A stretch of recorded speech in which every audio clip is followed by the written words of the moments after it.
There have been many times on this channel where I've done something that's impractical, goofy, or just outright dumb. But surprisingly, this isn't one of those times. Believe it or not, what I'm doing to this Asustor NAS isn't voiding the warranty. In fact, I'm actually following a guide from the official Asustor YouTube channel. But that's just one of the reasons why I wanted to take a look at this system. It seems like it packs some serious performance, has a plethora of features, and comes with some new software. So let's check it out.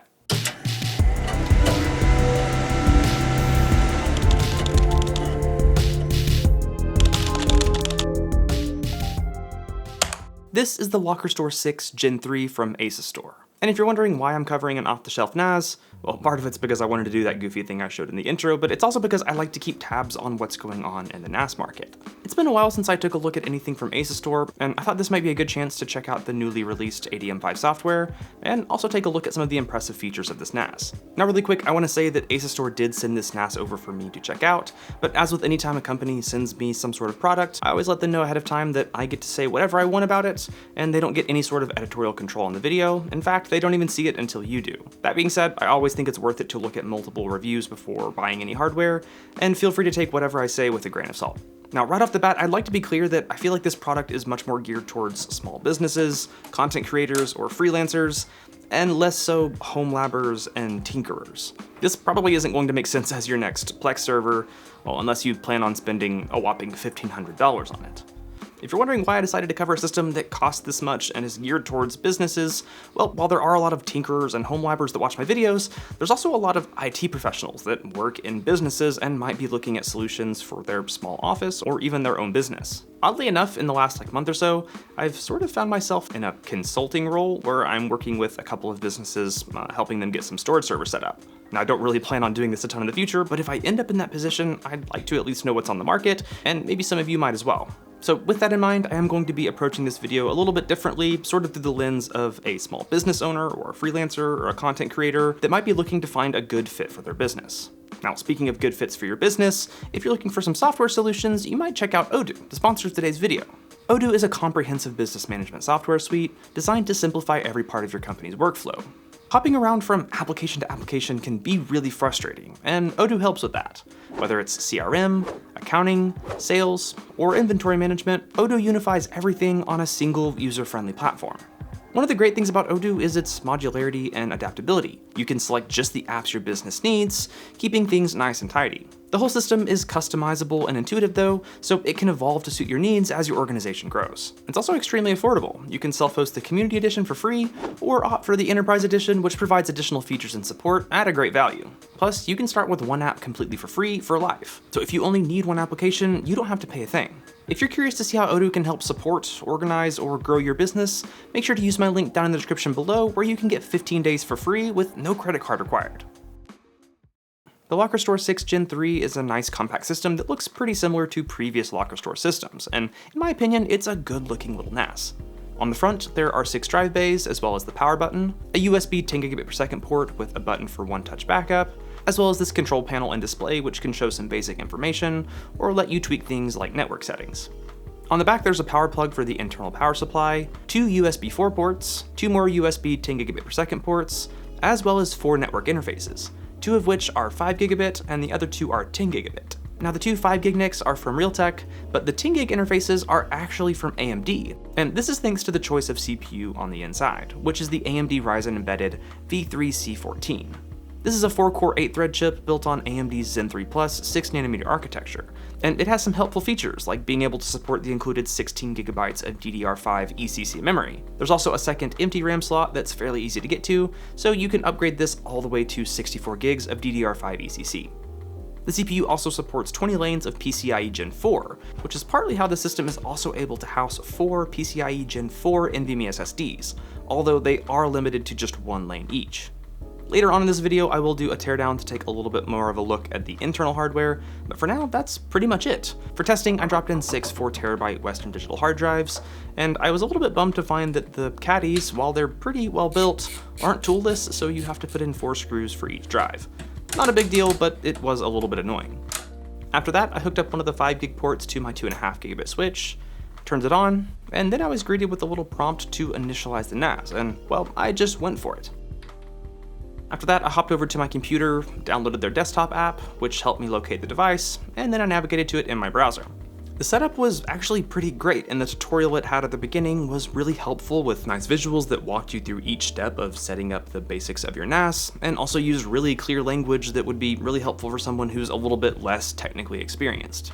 I did find it a little bit strange that I never was able to configure my volume. I guess when I did the initialization on the little control panel in the front, it automatically just configured it to RAID 5, which honestly with 6 drives and better FS, that's probably what I would do anyway, so not a big deal, and I always could have gone back and changed it later if I wanted to. The tutorial pretty much held my hand through setting up a shared folder and getting that working with my computer, and it worked great. Now, this isn't going to be a detailed review of ADM. I'm mostly just going to be summarizing my experience and pointing out some of the highlights and lowlights. For example, I didn't even get into their surveillance software or their photo manager, so if you're looking for a more detailed review of ADM5, make sure to check out this video over at NAS Compares. I'll have it linked down in the description. There he does a pretty big deep dive into a lot of the features and apps and everything, and you might find that helpful. Overall, doing basic NAS stuff was pretty solid and felt pretty polished. In the Snapshot Center app, I was able to easily set up some snapshots on a schedule, and it was also really easy to preview those snapshots in the built-in file manager, which was really helpful.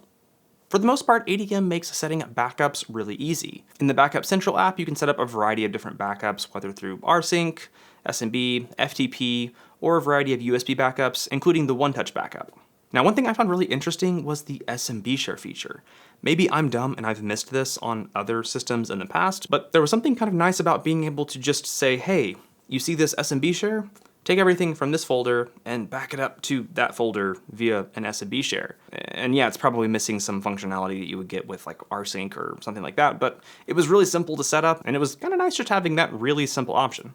Also, the one-touch backup feature definitely isn't unique to ASUS, but I did find it really helpful. It was really easy to set it up so that I could plug in a flash drive or SD card or something, hit the button, and then it would back that up to a new folder within another subfolder. And I could see this being really useful for photographers or other content creators or something, to be able to just dump off an SD card, hit the button, go make a cup of coffee, and then come back and all of your files are on the server, and then you can manage them from there. There was also the Cloud Backup Center app, where I was able to set up a backup to Backblaze B2 without any issues. There's actually quite the variety of different backup options, which sort of brings me to one of my first critiques, which is, well, everything is really spread out at times. Snapshots are in one app, which, yeah, technically snapshots aren't a backup, but they're still pretty related. And then there's also the Backup Central app, which, well, you would expect it to be like the central hub for all backups, but no, for cloud backups, you have to go to the Cloud Backup app, unless you're wanting to sync files to other cloud services like Dropbox, where you then need to use the Data Sync Center app.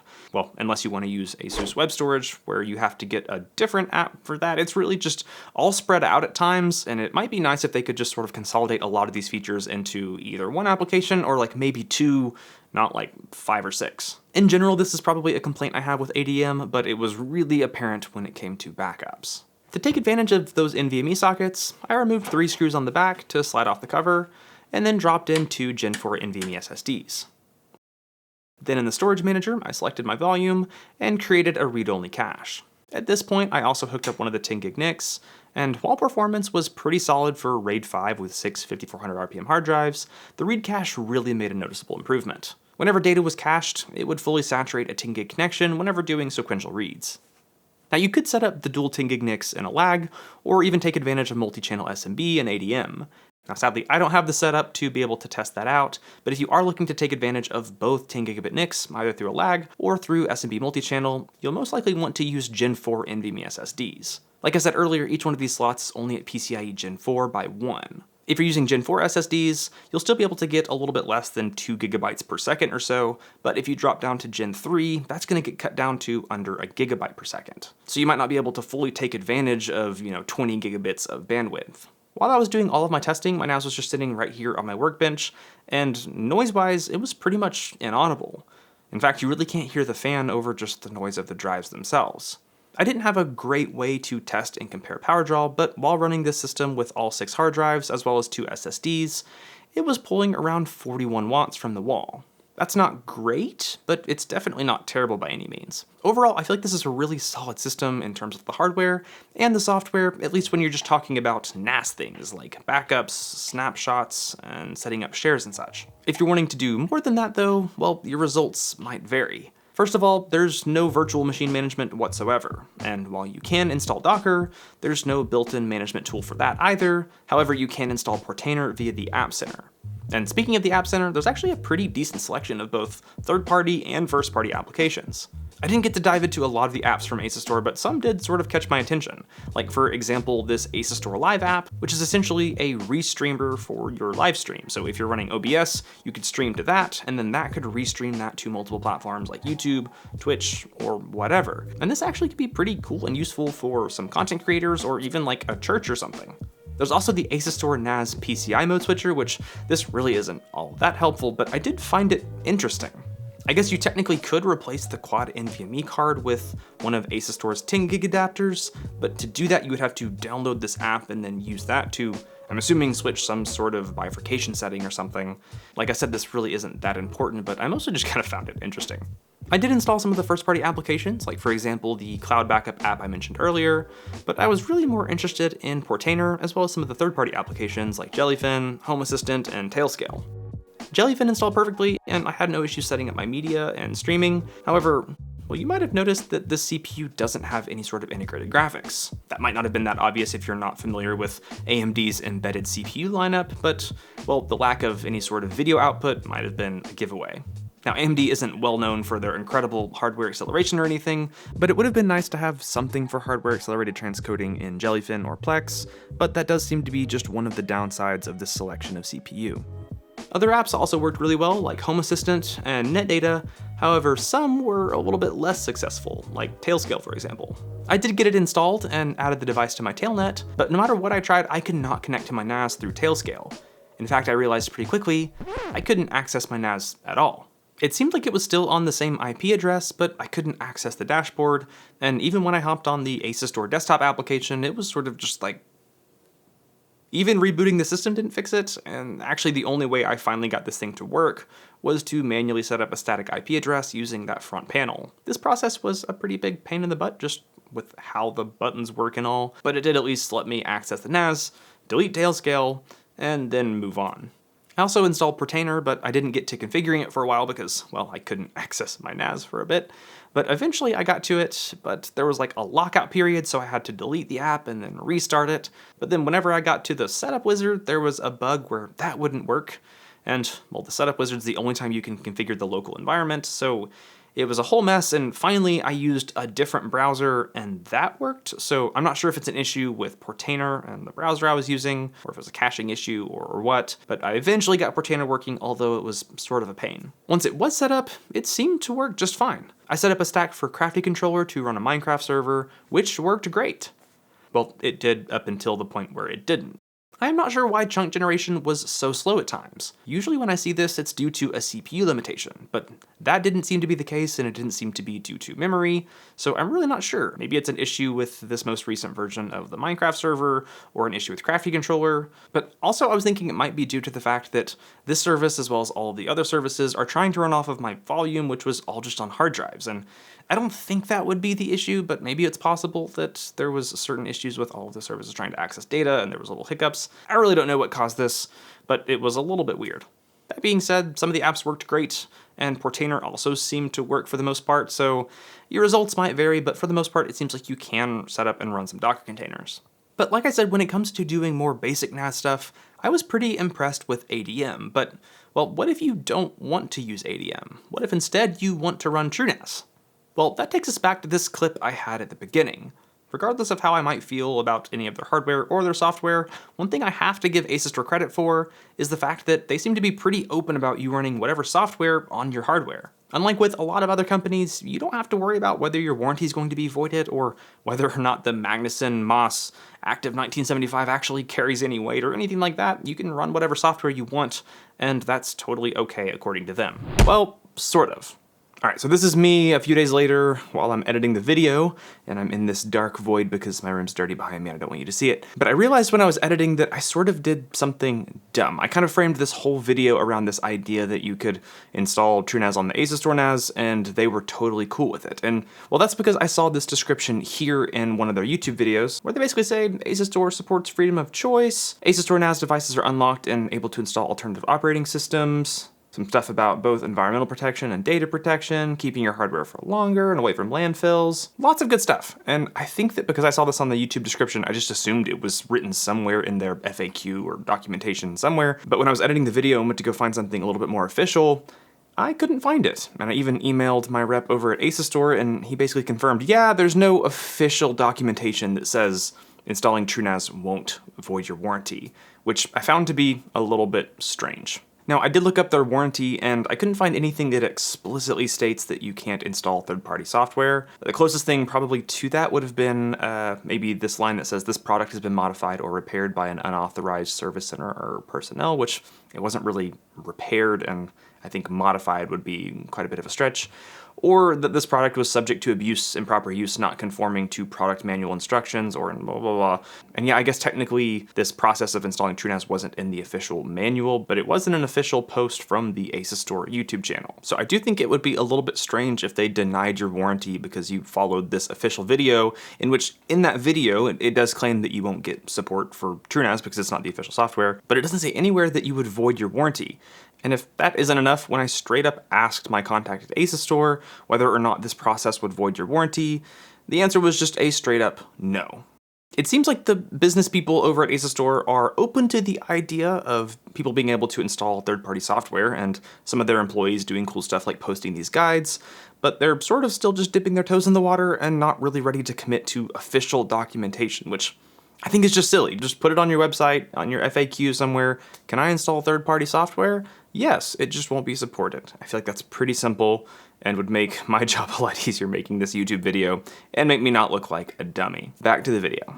If you want to install TrueNAS or Unraid or whatever on one of their NAS systems, you can, and that doesn't void your warranty, and you can still get support for the hardware, although you probably won't get support for the software. What's really funny about this unit in particular is that, honestly, Asustor has every reason to just say, yeah, you shouldn't and you can't install something like TrueNAS. First of all, there's no video output, so good luck trying to get to the BIOS, and also the network interfaces aren't even supported in the current version of TrueNAS. But no, there is a guide. It honestly kind of looks like it could be some goofy project I did, but it's straight from Asustor's YouTube channel and shows you how to install TrueNAS. So I decided to do this myself, as the process isn't really that complicated. To get started, you just take off the cover, and then install an M.2 to PCIe adapter. Mine was a little bit too short, so I just used some painter's tape because, well, I needed my video to at least be a little bit jankier than Asustor's. Then I set up a GPU and a power supply. I also needed a USB network adapter that's supported in TrueNAS, as well as the install media and a keyboard. I also installed another NVMe SSD to actually install TrueNAS to. After getting it all hooked up and powering it on, I was a little bit nervous, but after spamming F2, the BIOS eventually popped up. The first thing to do here was disable a particular USB port so that you don't accidentally overwrite the flash storage that ADM boots from. Then you can change the boot order to boot from the USB, and then after that you basically just installed TrueNAS like normal. However, after a reboot, you can follow some instructions to manually install some drivers for the two AMD 10 gig NICs. Once that's done, you can reboot and, yeah, TrueNAS. Actually, running TrueNAS gave me a better chance to get an idea of the system power draw, and you can see here with just the boot SSD installed, it was idling at around 16 to 17 watts. Once again, that's not incredible, but definitely not bad. I didn't want to use the same drives I had been using because they had ADM installed, and so instead I just dropped in 3 24TB drives for some quick testing. And with everything installed, it worked just fine. Well, there were a couple of issues, like for example, anytime I would add more storage, that would mess up the boot order, and while there wasn't anything else to boot from except the boot SSD for TrueNAS, the UEFI shell would always end up above it, and so the system would boot to that and just get stuck. Now maybe it's possible without a graphics card attached, I could have just typed in exit, enter, and then that would have moved on to TrueNAS, but I never really tested that, so instead I just hooked up a graphics card and went into the BIOS to reset the boot order. Also, there currently aren't any drivers built into TrueNAS for the 5 gig NICs, but I still had the two 10 gig NICs and honestly had a pretty solid little TrueNAS box. Since I was running ZFS, it's probably a good idea to have more RAM, and, well, I briefly mentioned that you can upgrade the RAM on the system. It's fairly easy, you just take off the cover, and then the second slot is just kind of hidden behind this little shield. Now you could drop in a second 16 gig stick of DDR5 ECC memory. However, the only thing I had was a 16 gigabyte DDR5 non-ECC SODIMM. For fun, I plugged it in anyway, fully expecting it not to work, but to my surprise, the system booted up and I had 32 gigs of RAM. I just didn't have ECC. I don't know how well this would work long term, and it's probably not recommended, but it was still interesting. Now you could just buy another ECC module and upgrade it to 32 gigs, but if you wanted to switch to non-ECC memory, or if you just want to upgrade past 32 gigs, you'll need to get to the first RAM slot. To do that, you have to pretty much tear down the system completely, which, to be honest, I wanted to do regardless. It wasn't too hard, there's just quite a few screws, and honestly the hardest part was just trying to wiggle the motherboard out. When you do get that out, you can see that it's populated with a 16 gig DDR5 ECC SODIMM as expected. There were a few interesting things I found though, like for example, the power supply is basically a standard Flex ATX power supply, but with this larger cable for the backplane. Another interesting thing I found is that the ASMedia 1166 SATA controller for the backplane is actually located on the backplane, so I believe this essentially means that backplane could be used with another system, and the PCIe slot on the motherboard is probably in fact a PCIe slot, so you might be able to sort of repurpose this motherboard in some other sort of fashion, although, well, that's probably going to take quite a bit of work. When reassembling everything, I was also curious to see if this could fit a half-height GPU into where that M.2 board was, but even without the half-height bracket, you couldn't quite fit it in. So I have a feeling you might be stuck here just using official ASUS add-in cards. The Lockerstor 6 Gen 3 is a pretty powerful system with a lot of useful features, and I was actually pretty impressed with ADM5, but is it all worth it? Well, first of all, I want to be clear that while I love the idea that you can install TrueNAS on this, and that you can install other operating systems on other ASUS Store devices, I don't think that should be a primary selling point of this. I don't think you should buy this system with the intention of installing TrueNAS. That being said, the fact that you could install TrueNAS on this does add value. You know, if software support is discontinued or ASUS Store goes out of business, this thing is no longer a paperweight. You can install TrueNAS and still get security updates and such. So that's great and all, and the hardware is really great, but is this system worth the $1,500 asking price?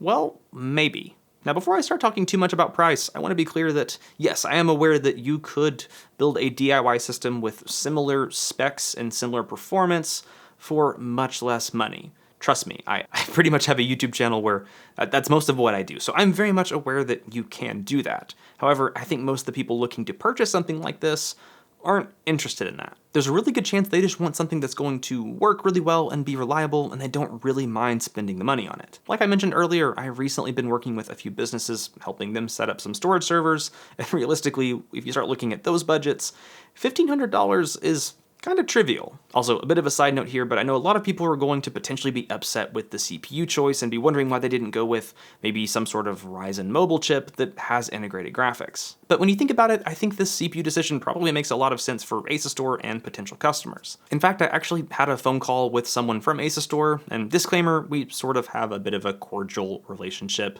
That being said, I still don't mind saying mean things about ASUS Store and their products. But we had a good conversation, and he sort of explained some of the rationale of why they chose this specific CPU for this product lineup.